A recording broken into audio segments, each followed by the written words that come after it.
Bom, gente, vamos ver agora um trechinho de Ganga Zumba, de Carlos Diegues, que é um filme que já traz bastante forte essa imagem, essa representação Quando saímos da serra ainda havia luta. do homem do povo brasileiro. Quem mostrou pros guerreiros filho morto. Tinha o sangue nos olhos, o fogo no sangue, a coragem no coração.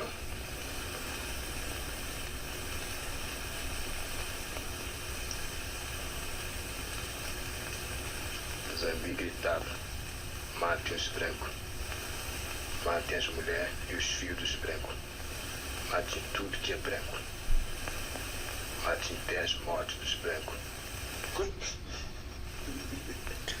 O filme conta a história do primeiro líder do Quilombo dos Palmares.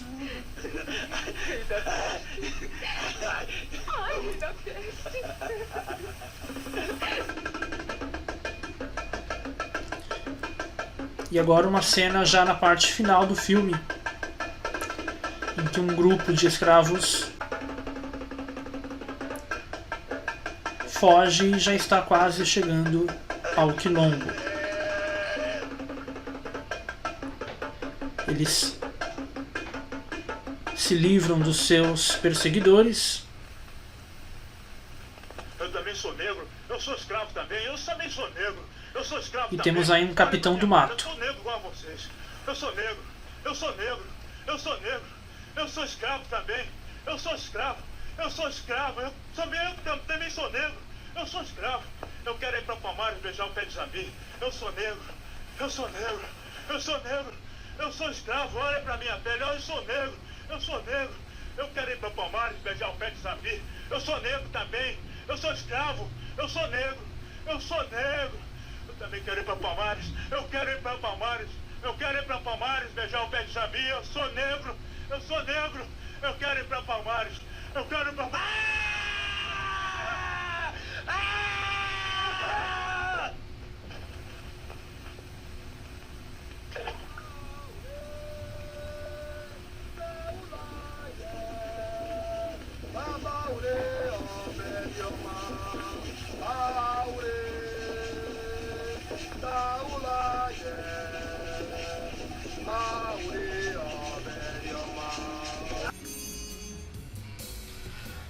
Bom, a gente consegue ver aí, nas duas breves cenas de Ganga Zumba, bastante claramente essa proposta de busca pelo homem autêntico, puro, brasileiro, tá? O homem do povo, essa imagem idealizada do homem brasileiro, romantizada, tá? Só que de um romantismo revolucionário. Então a gente tem aí, de maneira muito singela, os personagens escravos lutando, resistindo contra o regime, lutando, enfrentando os seus perseguidores. Esse discurso, né? Mate os brancos, mate a mulher dos brancos, essa ideia de um embate muito claro, muito forte, tá? E na segunda cena, uma revolta, né, muito direcionada contra o negro traidor do movimento, da causa, né? O capitão do mato, que vai lá fazer o apelo dele, mas eu também sou negro, porém você está do lado do opressor, né? Será punido do mesmo jeito. Então a ideia do filme é muito clara, forçando a mobilização, né? No sentido de os opressores contra os oprimidos, a revolta dos oprimidos contra os opressores, de que lado você está, né? Essa polarização era muito forte nos anos 60. De modo geral, todos os estudiosos da cultura, das artes, do cinema do período deixam isso muito claro, né? Principalmente depois do golpe militar. Essa polarização será mais forte ainda, já dentro de uma chave de resistência contra o regime, contra a ditadura. Tá? Então, Ganga Zumba já é um dos primeiros exemplos aí de cinema engajado, de cinema novo, militante, engajado, de luta dos oprimidos contra um sistema opressor. Tá? Bom, vamos ver agora um trechinho de um curta-metragem chamado Um Dia na Rampa, de 1960, dirigido por Luiz Paulino dos Santos.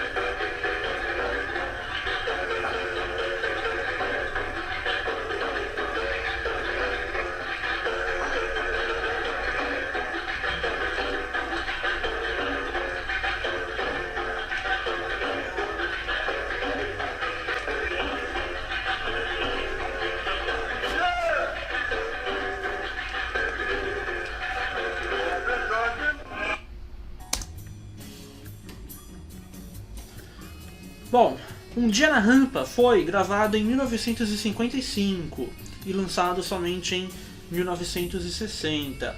Luiz Paulino dos Santos, ele é parceiro de Glauber Rocha.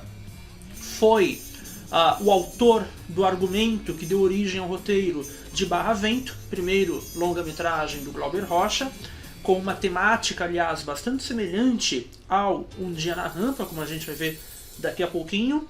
E foi produtor também, um dos produtores de Deus e o Diabo na Terra do Sol.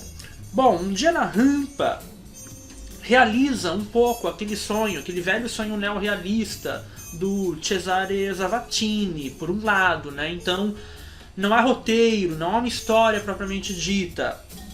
É apenas a filmagem de algumas horas do dia a dia dos trabalhadores no mercado modelo de Salvador.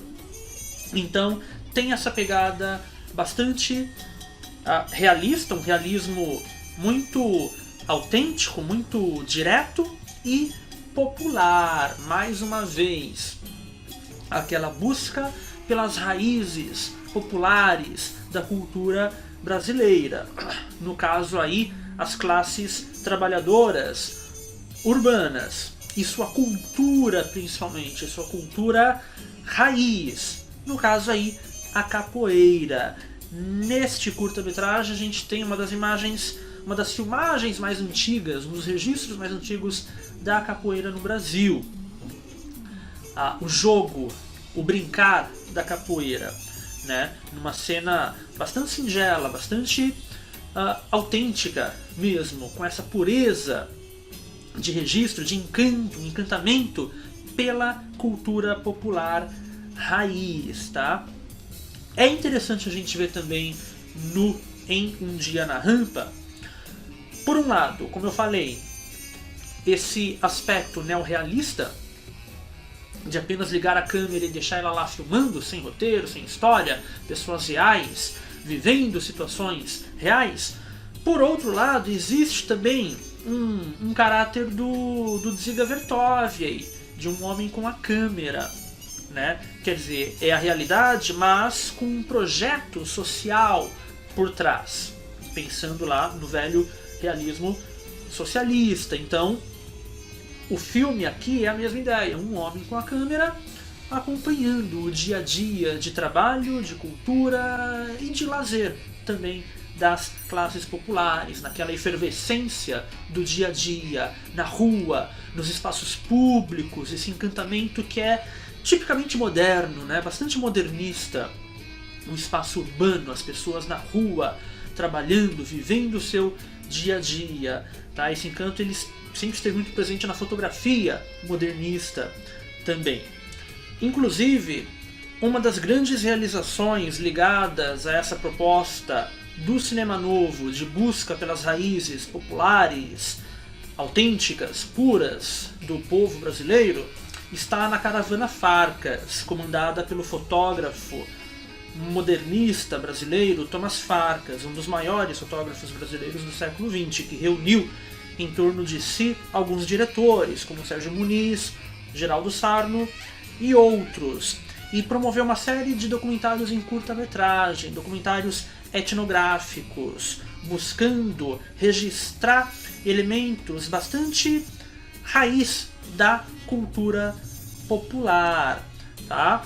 Bom, é interessante um último ponto aí pra gente apontar no Dia na Rampa, que atesta bastante essa singeleza desse elogio das classes populares, é a breve cena em que a gente vê um casal, né, o homem jovem pescador e o casal entrando em seu barco, um casal bem jovem, sugerindo, né, ser um casal recém-casado entrando no barco ali. Isso nos lembra, nos remete imediatamente ao Atalante, do Jean Vigo, né, um clássico do cinema de 1934.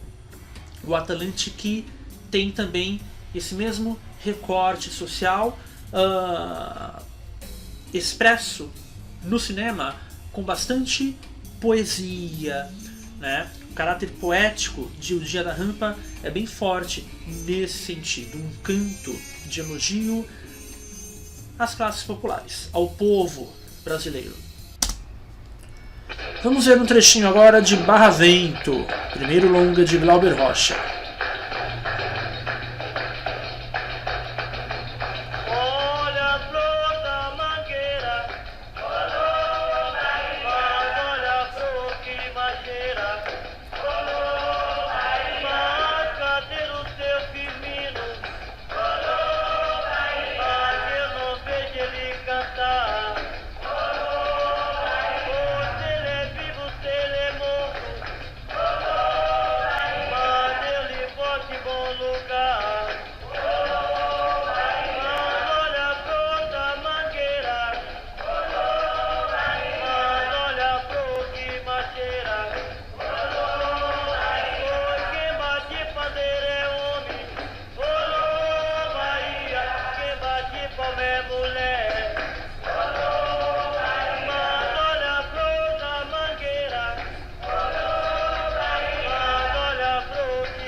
Era uma beleza, Sônia repetir meu amor.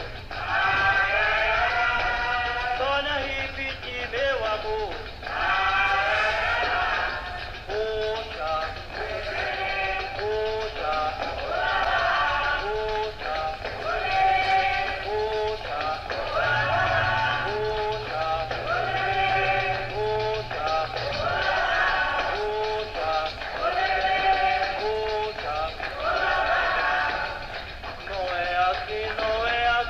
assim não é assim que se maltrata.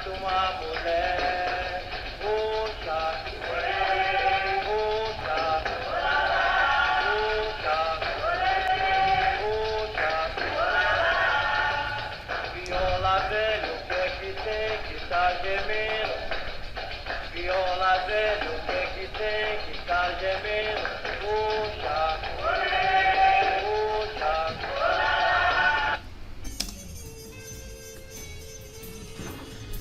Bem, em Barravento a gente vê com bastante ênfase essa expressividade do povo, da cultura popular brasileira raiz.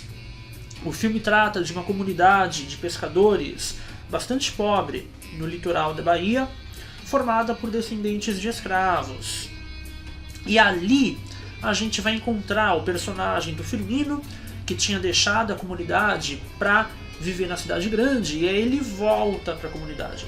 Só que voltando, ele entrará em choque contra o Aruan e a própria comunidade como um todo, mas principalmente o Aruan, que é um jovem pescador tido como protegido por Iemanjá. E o Firmino, ele vai então tentar trazer para a comunidade uma conscientização de classe, e aí a gente já tem todo aquele discurso revolucionário, né? O Firmino colocando que, olha, não tem essa de Iemanjá, de religião, né? De que nós somos explorados e a gente precisa se unir para buscar uma transformação concreta, material, né? Temos aí o velho materialismo histórico, marxista, e a comunidade resiste, em princípio, né? Mas no final acaba aceitando, e o próprio Aruan entende que não dá para simplesmente confiar nas forças da natureza, ou menos ainda nas forças divinas, de que é preciso lutar, né, dentro de uma perspectiva social, histórica mesmo. Então Barravento representa de maneira bastante didática todo esse programa do romantismo revolucionário no começo dos anos 60, né, desse romantismo revolucionário do CPC e também do cinema novo, tá? Esse entusiasmo teleológico em relação à revolução. A transformação está vindo. Nós estamos criando essa transformação e nada há que possa impedir essa transformação. Barravento é um filme que mostra, que representa essa fé de uma maneira bastante autêntica mesmo. Barravento e Deus e o Diabo na Terra do Sol. Lembrando que, por que nós estamos falando de tudo isso, traçando todo esse parâmetro para chegar em Terra em Transe? Terra em Transe vai representar um choque, mas um choque tremendo em relação a toda essa fé, a toda essa esperança. Um choque assim tenebroso. E é em cima desse choque que a Tropicália irá se constituir. A estética tropicalista, a temática tropicalista, as ideias tropicalistas, tá? Por isso é muito importante a gente fazer todo esse parâmetro aqui, né? Para entender muito bem a oposição, a quebra que vai haver depois. E de fato, Terra em Transe é visível a diferença, é visível a mudança de percurso, né? A virada de 180 graus que o Glauber vai fazer em relação aos seus filmes anteriores. Virada no sentido de expressar o choque e toda a problemática trazida pelo golpe militar em relação ao projeto do romantismo, desse romantismo revolucionário que vinha antes, né? Enfim, Barravento então é um filme muito bonito e muito esperançoso mesmo nessa ideia, dentro dessa ideia revolucionária. Mais uma vez, nós temos aí a cultura popular raiz, né? A roda de samba, tá?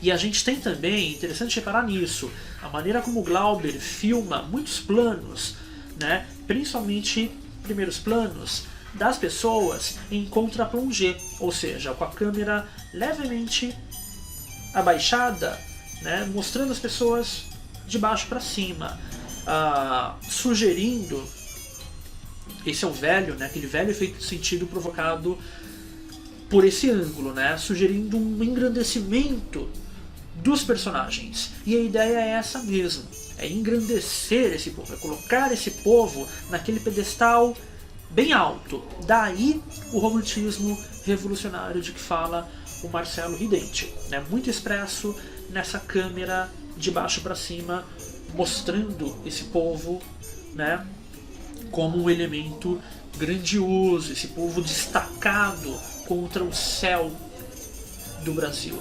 Tá? É muito expressivo e muito significativo esse tipo de plano. A gente vai encontrar bastante esse plano também na Pedreira de São Diogo, do Leon Hirschman, que a gente vai ver daqui a pouquinho. Tá?